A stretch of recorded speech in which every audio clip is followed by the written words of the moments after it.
could be a thunderstorm capable of metals moving at 25 miles per hour.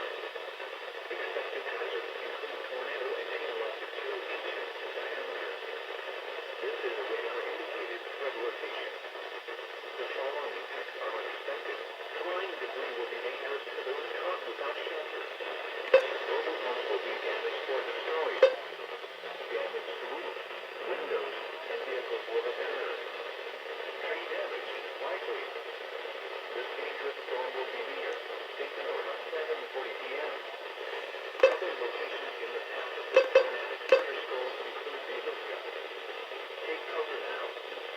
Move to a basement or an interior room on the lowest floor of a sturdy building. Avoid windows.